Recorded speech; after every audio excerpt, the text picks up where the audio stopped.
Hey guys, Golden Eagle here.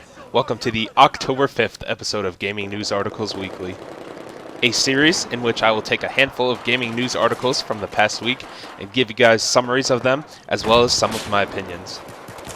This week, I have some PS3 gameplay from the Battlefield 4 Open Beta that was just released this week. It is a game of domination on the Siege of Shanghai map, and I use the assault kit with the Scar H and grenade launcher, aka the Noob Tube. So, let's begin talking about some gaming news from this week. First up, we have the launch of GTA Online. As you guys know, GTA 5 came out about 2 weeks ago and was hugely successful. Rockstar Games decided to wait to release the multiplayer portion of the game so that they could do some last-minute work on it. But because of the huge amount of people trying to access the online mode at the same time, the launch was met with many issues initially. Some players could not get into the mode at all, with others not being able to get past the first tutorial, or having the game freeze up at various points, or encountering some strange glitches. I myself experienced some of these issues for the first 2 days, but after that the game has worked flawlessly for me so far. Rockstar was immediately aware of these issues and worked quickly to resolve many of them. They first disabled the microtransactions that allowed you to pay real money for more in-game money. And they released a patch yesterday for PS3 and coming soon to Xbox 360 in order to fix many of the problems with the game. Rockstar also stated that they have already about 45 ideas of what could possibly be in the next GTA game and where they might take the series in the future. Moving on, we got a bunch of new info about Call of Duty Ghosts this week. First, it's been confirmed that there will be 60 levels between each Prestige and Ghosts, and 10 levels of Prestige overall. Also, breaking from tradition, when Prestiging in Ghosts, all of your challenges no longer reset like they have in previous games. Mark Rubin from Infinity Ward talked about the PC version of Ghosts this week. He said that there currently is no option for a field of view or FOV slider in Ghosts, something that is common to most first-person shooters on PC.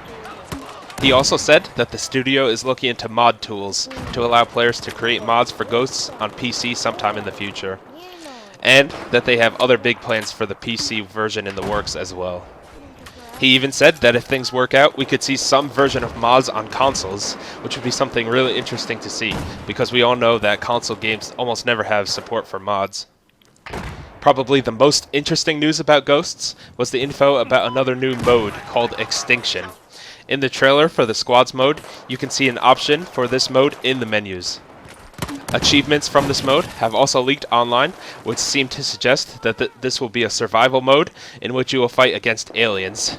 Maybe this could be a different take on the zombies mode from the Treyarch Call of Duties with aliens instead of zombies. I think that this would be awesome to see, and I'm excited to see exactly what this mode really is. So, let's move on to news about some other games. It was reported that Valve had filed for a trademark called Half-Life 3 in Europe earlier this week. But now it looks like it might have just been a hoax all along. Half-Life 3 is probably the most anticipated game of all time. So, what do you guys think about this? Do you think Half-Life 3 will ever come out? And do you think it could possibly live up to all of the hype? Or will it inevitably be disappointing after all this time? Speaking of Valve, some people got their hands on the new Steam controller and have given their first impressions of it if you want to check those out. And also, Valve have released some of the specs of their Steam Machines consoles. It looks like there will be options for low-end, mid-range, and high-end versions, so they could apply to people with different gaming needs and budgets. DICE, the makers of the Battlefield series, have stated that while they are of course focusing right now on Battlefield 4, that they have plans to start working on and release Battlefield Bad Company 3 in the future. We got some more details about the first story mode DLC from Bioshock Infinite this week. Some game journalists got to play it early and have given their impressions on it. The DLC will be called Burial at Sea and will be released in 2 parts, with the first coming out this holiday season. It sees us as Booker and Elizabeth return to Rapture, the underwater city from the first 2 games. I can't wait to play this because I actually preferred the lore and the atmosphere of Rapture to that of Columbia. Bungie have revealed that they have plans for an open public beta of their new game Destiny, which they will release early next year. They said that they were going to treat the beta as if it were a full game launch and have an enormous amount of communication and support with the community. Lastly, I'll wrap this episode up with just some quick next-gen console news.